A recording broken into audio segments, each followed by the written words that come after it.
In these strange times of ours, many people find themselves in a position where they constantly need to learn a large quantity of material. But how can you remember what you read? And moreover, in such a way that you can apply it to your everyday work.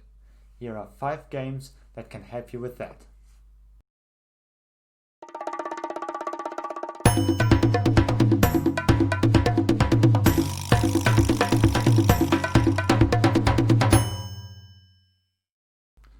When we learn new things, some of the information is transferred directly into our long-term memory. Others is stored in a more intermediate sort of memory. To get it from there to our long-term memory, we need to actively move it. And one possibility to do this is by active recall. That means we actively activate or recall this information that is in our intermediate memory, and by doing this repeatedly, we tell our brain, hey you, this information is important. Move this to the long-term memory, please. The most popular method to do this, which you will find mentioned again and again in other videos, is the so-called spaced repetition technique. In the spaced repetition technique, you take an index card, and on one side of the index card, you write down the name or the concept you want to remember.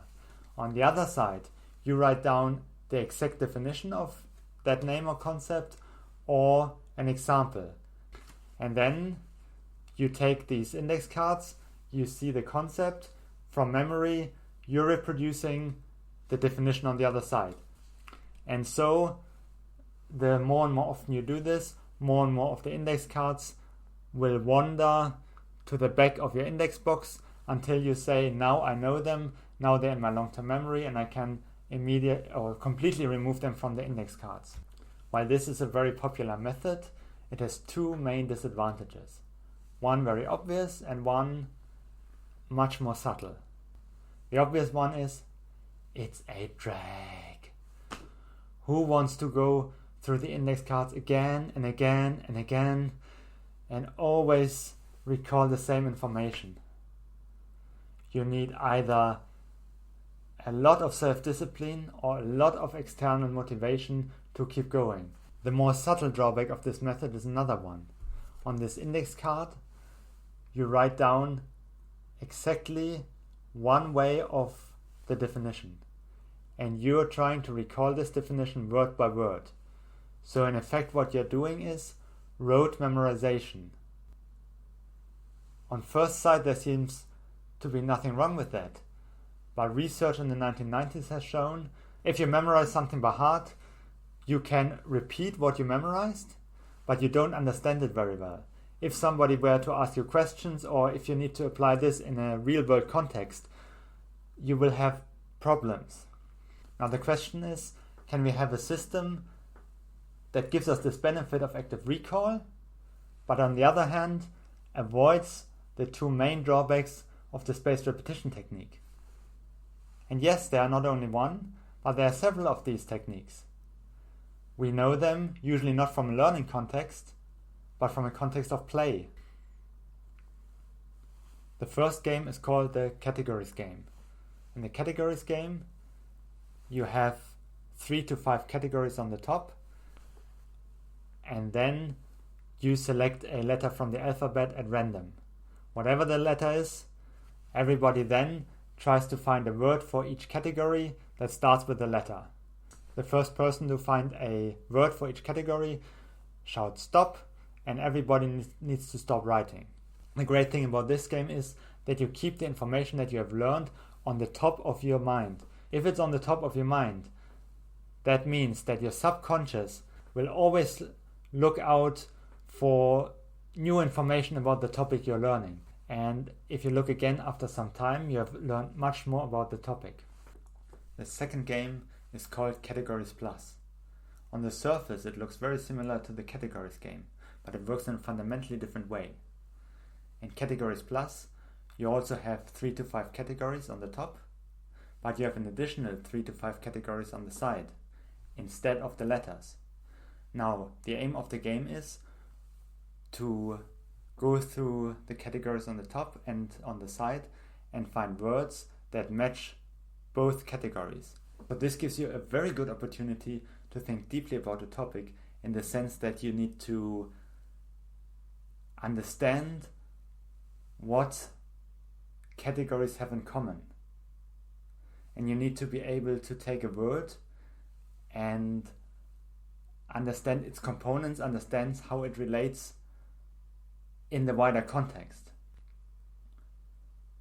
The next game on our list is 20 Questions. This is a game that many people know.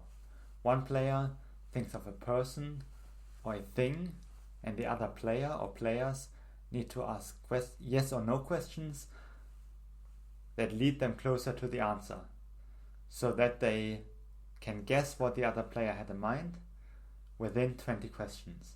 The great thing about this game is that you need to think very analytically about the topic, because you only have a very limited number of questions. So each question needs to exclude a large number of possibilities, and this makes it very well suited to think through a topic in a deeper way, both for the people who ask questions, because they need to think about what questions can they ask, and from the answers they get, they need to think which possibilities does that exclude, but also for the person who answers the questions, because they need to answer questions they might have never even thought of otherwise. The next game on our list is the grouping game.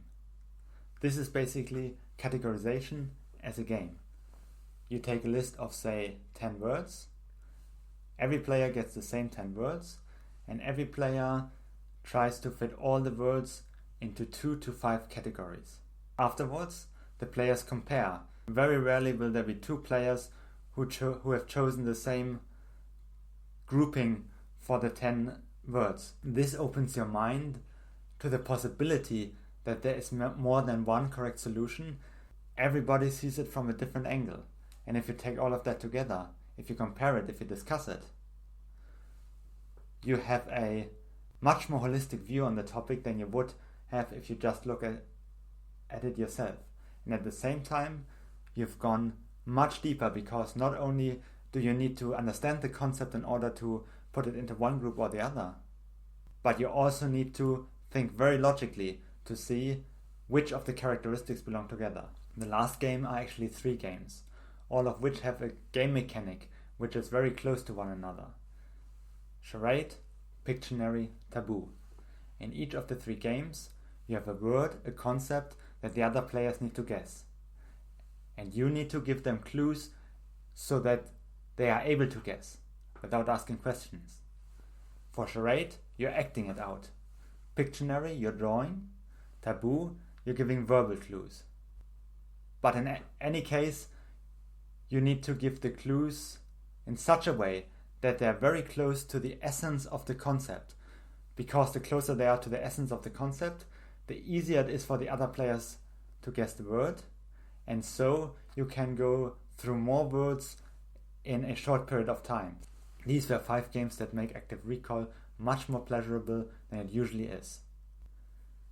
If you recall the words that way, not only do you have the benefit of the recall, but in addition, you don't fall into the trap that you know something but you cannot apply it in other contexts, because all of those games, they force you to look at what you learned in a deeper and in a different way.